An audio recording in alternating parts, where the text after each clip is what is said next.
ধানও তো পোকা হয়েছে, তাই বলে কি সব ফসল জমিতেই ফেলে রাখবো? না না, সেটা আমি কিছুতেই করব না। শোন নিতাই, বাড়িতে ফসল তুলে বউকে দিয়ে পোকাগুলো আলাদা করাবো, তাহলেই দেখবি আমাদের সব ধান পোকা থেকে রক্ষা পাবে। বাড়িতে নিলেও তো সব ধান রক্ষা করতে পারবো না গোপালদা, কিছু ফসল তো নষ্ট হয়েই যাবে। আরে সে নষ্ট যা হবার হবে, তা নিয়ে অত চিন্তা করলে আমাদেরই ক্ষতি। চল এখানে বসে না থেকে জমিতে কাজ করি, চল। কালকের মধ্যে সব ফসল বাড়িতে তুলতে হবে, বুঝলি? আচ্ছা ঠিক আছে গোপালদা, চলো।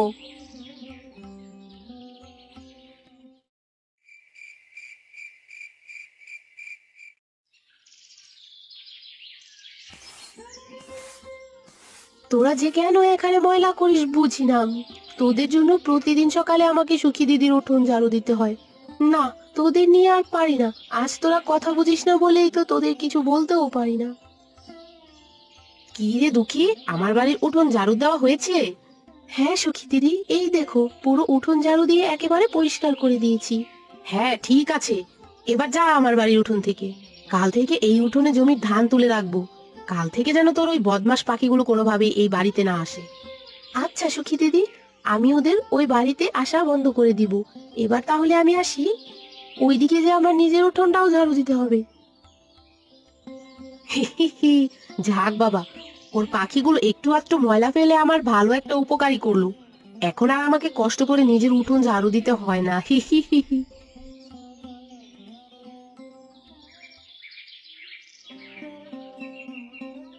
ওগো, দয়া করে আমাকে দুটো খেতে দাও। আমি আজ কদিন ধরে যে খিচুড়ি খাইনি, যদি দুটো খেতে দিতে তাহলে খুব উপকার হতো। এই যান যান, এই বাড়ি থেকে এক্ষুনি বেরিয়ে যান। এখানে আমি ভিখারির জন্য খাবার রান্না করে রাখিনি। যত সব ভিখারি দেখছি এই গ্রামে এসেই জুটেছে। এভাবে বলো না, আমি যে খুব ক্ষুধার্ত। আমাকে কিছু খেতে দিলে তোমায় আমি একটা তাল পাতার পাখা দিব। এই তাল পাতার পাখা ছাড়া যে তোমাকে দেওয়ার মতো আমার কাছে কিচ্ছুটি নেই। আরে আপনি কি অন্ধ নাকি বয়রা যে কানে শুনেন না? বললাম না এই বাড়িতে কোনো খাবার নেই। ঠিক আছে, আমি চললাম। আরে এই তো আমার মাথায় একটা দারুণ বুদ্ধি এসেছে। হি হি হি, আমি বরং ভিক্ষুকটাকে দুঃখীর বাড়িতে পাঠিয়ে দেই। হি হি হি। আরে দাঁড়ান, খাবার না খেয়ে আপনি কোথায় যাবেন? কি বললে? তুমি আমাকে খাবার দিবে? না, আমি দেব না। ওই যে দুঃখীর বাড়ি দেখছেন, ওইখানে যান। ওইখানে গেলে আপনি খাবার খেতে পারবেন। ওর বাড়িতে অনেক খাবার আছে। ঠিক আছে, আমি তাহলে ওই বাড়িতেই যাই। হি হি হি, আজ দুঃখীকে আচ্ছা মতো শিক্ষা দিয়েছি। হি হি হি। ওগো, আমি আজ কদিন ধরে কিচ্ছুটি খাইনি, দয়া করে আমাকে কিছু খেতে দাও। আমাকে খেতে দিলে বিধাতা তোমার মঙ্গল করবে। কি বললেন বুড়ো? আপনার খিদে পেয়েছে? হ্যাঁ গো, খুব খিদে পেয়েছে।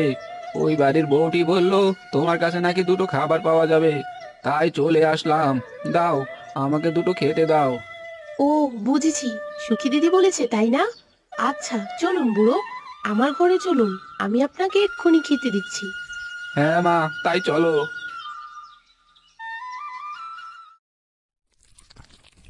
বুড়ো, আস্তে ধীরে খাবার খেতে থাকুন। আর শুনুন, আপনার যখনই খিদে পাবে তখনই সোজা আমার বাড়িতে চলে আসবেন। আমি আপনাকে খাওয়াবো। তুমি তো অনেক ভালো, আজ আমাকে খাবার খাইয়ে অনেক উপকার করলে। এই নাও, এই তাল গাছের পাখাটা তোমার কাছে রাখো। এই পাখা দিয়ে আমি কি করব বুড়ো? এই পাখাটা তোমার বিপদের সময় কাজে লাগবে। এবার আমি তাহলে আসি। এই তাল পাখার হাত পাখা দিয়েই আমি কি করব? না, পাখাটা বুড়ো যেহেতু আমাকে দিয়েছে, তাই যত্ন করে রেখেই দিই। ভবিষ্যতে হয়তো কোনো কাজে লাগতে পারে।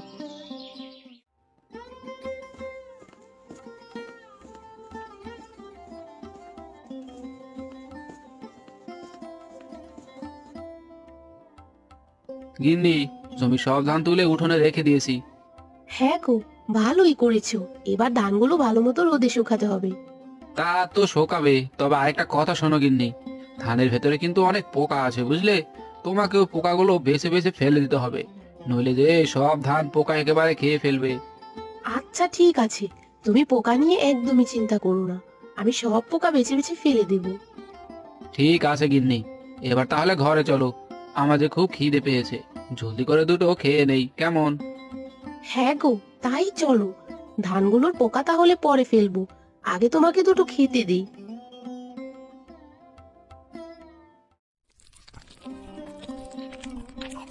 বুঝলে গিন্নি, জমির সব ধান আজ তুলে এনেছি। এবার ধানে একটু পোকামাকড় হয়েছে, আজই তোমাকে একটু পরিষ্কার করতে হবে, নইলে যে সবগুলো ধান পোকায় খেয়ে ফেলবে, বুঝলে? হ্যাঁ গো, ওসব নিয়ে তুমি একদমই চিন্তা করো না, আমি সব পরিষ্কার করে রাখবো। ও গো শোনো, আমাকে কিন্তু এবার ধান বিক্রি করে গলার গহনা বানিয়ে দেবে। দেবো গিন্নি দেবো, তার আগে ধানগুলো পোকা থেকে আলাদা করতে হবে, নইলে তো আর ধান থাকবে না, আর ধান যদি না থাকে তাহলে তোমার গয়নাও তো কিনতে পারবো না। তোমাকে বললাম না, পোকা নিয়ে চিন্তা করো না, তুমি শুধু আমার গয়না নিয়ে ভাবো। এবার কিন্তু অনেক দামি একটা গয়না কিনবো। আচ্ছা ঠিক আছে।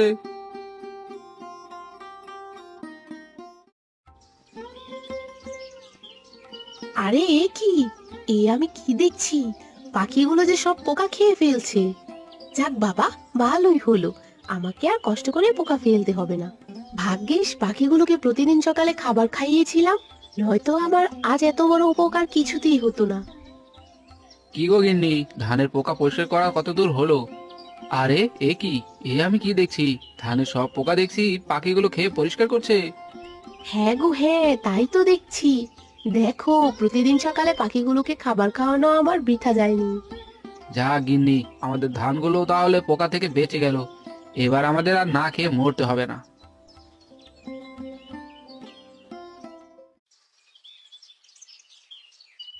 আরে এ কি, তো অনেক বড় বড় পোকা।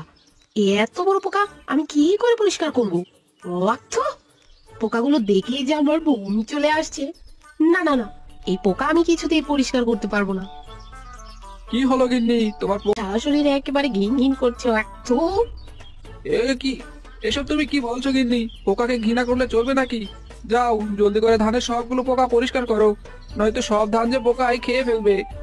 পোকায় কাটলে কাটুক, কিন্তু তবুও আমি ওই পোকায় একদমই পরিষ্কার করতে পারবো না। এভাবে বলো না গিন্নি, ওই ধানগুলো যে আমাদের সারা বছরে বেঁচে থাকার একমাত্র সম্বল, এটা যদি রক্ষা করতে না পারো তাহলে যে আমাদেরকে সবাইকে না খেয়ে মরতে হবে।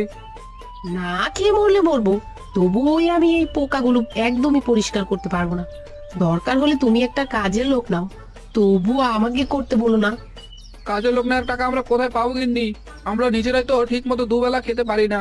আরে ওই দেখো, গোপালদার বউ ধানের সব পোকাগুলো কত সুন্দর করে পরিষ্কার করে রেখে দিয়েছে, আর তুমি তুমি আসলে কোনো কাজেরই না, যত সব।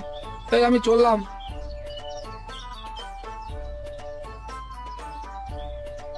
এই রে, দুঃখী ওর ধানগুলো থেকে এত তাড়াতাড়ি পোকা পরিষ্কার কিভাবে করলো? আজ ওর কারণে আমার বর আমাকে এত কথা শোনালো। না না, এটা তো কিছুতেই মেনে নেওয়া যায় না। যে করে হোক ওই দুঃখীর একটা ক্ষতি আমাকে করতেই হবে। আরে ওই তো একটা জলের পাত্র দেখতে পাচ্ছি, যাই সব জলটুকু দুঃখীদের ধানের উপরে ঢেলে দিই। হি হি হি, হতচ্ছাড়ি আমাকে আজ অনেক কথা শুনিয়েছে, এর বদলা তো আমাকে নিতেই হবে।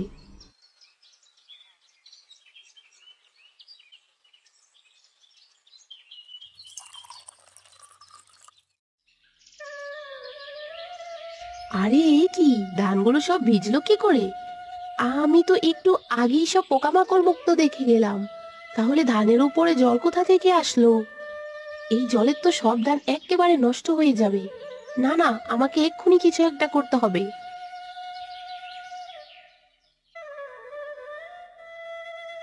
আরে, ঘরে তো কিছুই দেখতে পাচ্ছি না, এখন ধানগুলো থেকে জল কিভাবে আলাদা করব? আরে ওই তো বুড়ো ভিখারির দেওয়া তালপাতার হাত পাখা। যাই, আর দেরি না করে তালপাতার হাত পাখা দিয়ে ধানগুলোতে বাতাস করি, এতে করে ধানগুলো শুকিয়ে যেতে পারে। এই তো ভেজা ধানগুলো, এবার এই তালপাতার হাত পাখা দিয়ে ধানগুলোতে বাতাস দিই, এতে করে নিশ্চয়ই ধানগুলো শুকিয়ে যাবে। আরে এ কি, এটা আমি কি দেখলাম? এক বাতাসে সব ধান শুকিয়ে পরিষ্কার। হা হা হা, এটা নিশ্চয়ই ওই বুড়ো ভিখারির কাজ। সে আমাকে কোনো সাধারণ হাত পাখা দেয়নি, সে যে আমাকে একটা জাদুর পাখা দিয়েছে। এই জাদুর পাখা দিয়ে বাতাস করতেই সব ধান যে এক নিমেষেই শুকিয়ে গেল। হা হা হা।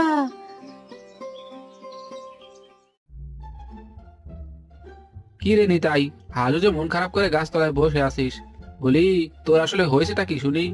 আর বলো না গো গোপাল দা, আমার যে সব শেষ হয়ে গেছে, আমি যে একেবারে নিঃস্ব হয়ে গেছি গো, আমার যে বেঁচে থাকার আর কিছুই বেঁচে নেই। আহা নিতাই, বাচ্চাদের মতো কান্না করা বন্ধ কর। আসলে তোর কি হয়েছে সেটা আমাকে খুলে বলতো।